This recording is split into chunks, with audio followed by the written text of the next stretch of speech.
Bon, j'avais envie de vous parler de la médecine chinoise avec ce mot de biodiversité qui me vient à l'esprit pour exprimer plein de choses.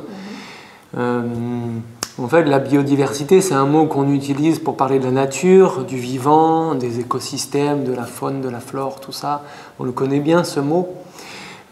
Pour moi, je trouve qu'il est bon parce que dans la médecine traditionnelle chinoise, on utilise tout ce qu'il y a dans la nature, donc cette biodiversité, le vivant dans toute sa diversité, pour expliquer le fonctionnement du corps humain. Donc on observe la nature, on comprend son fonctionnement, et puis à partir de cette observation, on peut appliquer à ce qu'on voit dehors, on peut appliquer ces mécanismes-là à l'intérieur dans le fonctionnement du corps. Et donc cette nature qui est faite de cycles, qui est faite de choses macro, d'espace, de cosmos, et puis aussi de saisons, de jours, de nuits. Cette dimension macro, elle s'applique au micro, on vient de le dire, à l'intérieur. Et en fait, quand on regarde tout ce qui existe dans la nature, on se rend compte qu'il y a la même chose à l'intérieur, donc des saisons, des climats, des éléments, de la matière, de la pluie, du vent, pourquoi pas, et puis même cette énergie qui est en nous, qui est partout. Qu'est-ce que c'est l'énergie? C'est finalement de la chaleur et du mouvement. Et cette énergie, elle coule, elle se déplace avec le même relief que celui qu'on peut voir dans la nature ou dans les paysages, avec des rivières, des fleuves, des mers, des sources. Donc on a vraiment cette analogie qui est intéressante, qui est passionnante. Et donc, apprendre la médecine chinoise, c'est déjà apprendre le fonctionnement du vivant, comprendre la biodiversité dans son fonctionnement, dans sa diversité, justement, dans l'ampleur des phénomènes, des mécanismes. Donc, c'est une belle porte d'entrée pour comprendre le monde, pour comprendre le vivant. Et donc, une fois qu'on comprend les choses, on peut aller encore plus loin, on peut affiner pour arriver à comprendre le mécanisme précis d'un dysfonctionnement de santé. On peut prendre un exemple très simple qui me vient comme ça, c'est une personne qui a les pieds et les mains froids, les mains froides, les pieds froids. On sait quand on parle, même en médecine, on parle de syndrome de Raynaud, mais ce qui va nous intéresser, c'est de comprendre les mécanismes énergétiques et pourquoi pas les climats qui amènent à ces blocages des extrémités. Donc, est-ce que le sang n'arrive pas? Est-ce que le froid externe est trop fort et que la chaleur du corps ne permet pas de lutter? Est-ce que l'énergie du corps ne pousse pas la chaleur aux extrémités? Donc on va pouvoir approfondir les choses de manière très précise pour comprendre. Et cette compréhension du corps humain, elle passe par une compréhension du vivant et de tout ce qui se passe dehors. Donc ça, c'est passionnant et c'est une belle invitation parce que en apprenant une médecine, on se reconnecte aussi au vivant et puis au monde et à qui on est et qu'est-ce qu'on fait dans cet écosystème avec tout ce qui nous entoure. Donc une fois qu'on apprend les choses, on peut du coup en prendre soin. On peut préserver cette biodiversité. Aujourd'hui, on en parle beaucoup, le monde change, le monde bouge à toute vitesse.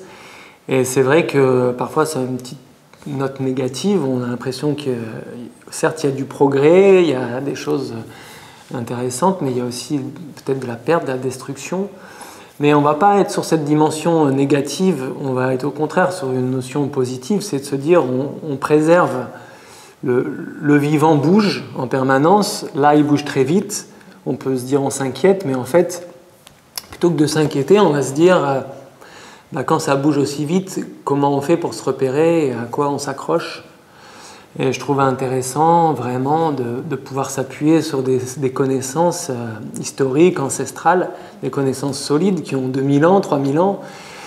Et puis, même si on doit adapter les choses, il ne s'agit pas d'être rigide, on peut les adapter au monde moderne, mais on peut s'appuyer sur des connaissances qui ont vraiment une histoire et qui ont été éprouvées.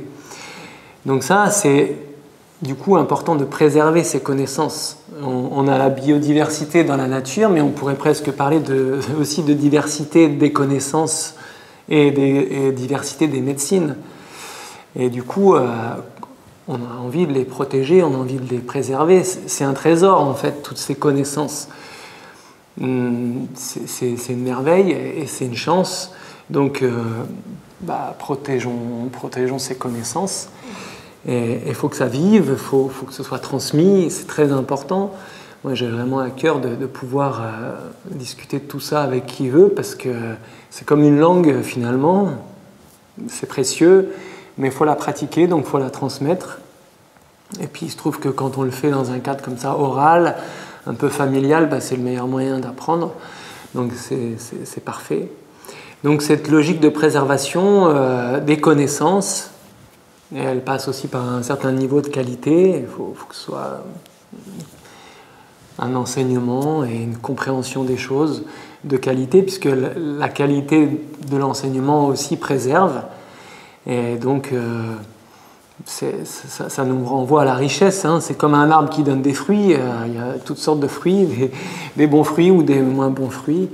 Donc, on a cette analogie avec ce patrimoine et cet héritage, une analogie avec la graine qu'on plante et puis qu'on arrose, qui donne des fruits, qui redonne des graines, qu'on replante.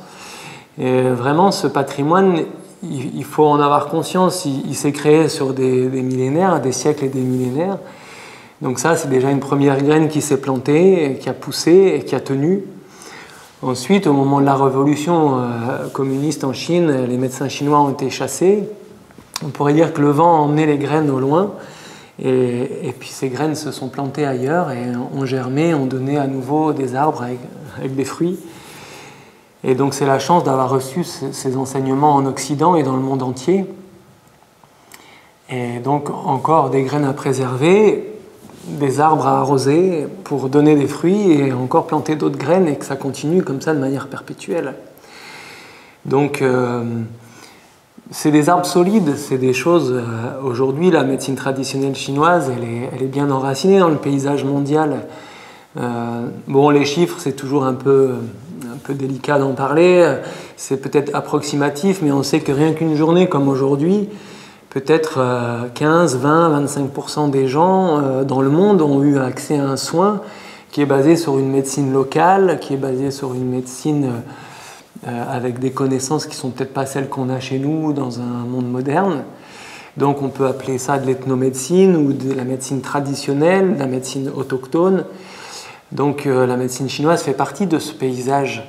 Et aujourd'hui, c'est une réalité à l'échelle du monde. Donc c'est ancré, c'est là. Et il ne faut pas seulement se limiter à notre vision de la médecine telle qu'on peut l'avoir en Occident. Et c'est important d'avoir ces rapports de ce qui se passe à l'autre bout du monde, dans d'autres contextes, avec d'autres niveaux de vie, d'autres accès aux soins, et comment on fait avec les ressources locales. Et tout ça, c'est une vraie richesse, encore une fois, à préserver, et j'ai vraiment envie qu'on puisse s'en inspirer ici, dans notre monde moderne, échanger, partager, confronter les idées. Je pense qu'une fois qu'on a compris le fonctionnement du vivant, une fois qu'on a protégé ces graines, en fait, il faut qu'on puisse être un système de compréhension, un système de compréhension de la médecine, du vivant, de l'être humain, qui soit le plus ouvert possible, justement pour confronter les choses, mais pas dans le conflit, et confronter avec des avis pour pouvoir s'enrichir les uns les autres. Et donc, la médecine chinoise, c'est une belle médecine qui a toute sa place dans le paysage. Et on a la chance d'être dans un pays où on peut se soigner comme on l'entend, librement, où on peut pratiquer un type de médecine de manière libre. Donc profitons-en pour que cette médecine se diffuse encore plus, qu'elle puisse cohabiter avec d'autres techniques qui sont complémentaires, qui permettent la santé et du coup le respect de l'être humain dans sa santé. Et j'ai envie de dire qu'un être humain en bonne santé, c'est un être humain qui se respecte lui, qui prend soin de sa santé, donc qui prend soin de l'environnement dans lequel il vit, en l'ayant compris. Donc on rejoint cette idée de biodiversité qui est tellement précieuse et dont on a vraiment besoin de prendre soin aujourd'hui. Donc voilà, c'est un message et une invitation à venir découvrir tout ça, à partager ses connaissances, avec cet état d'esprit et cette posture aussi du praticien, cette posture du soignant qui est responsable de sa santé et qui est aussi responsable d'être plein d'humilité en tant que praticien, puisque on est juste des éléments pour aider à comprendre et pour aider la personne à se soigner le plus possible en autonomie. Donc voilà, je fais vraiment le souhait de pouvoir partager ces connaissances avec les jeunes, les moins jeunes, les gens qui sont en reconversion, le personnel soignant, les gens qui sont dans les soins, les médecins qui sont diplômés.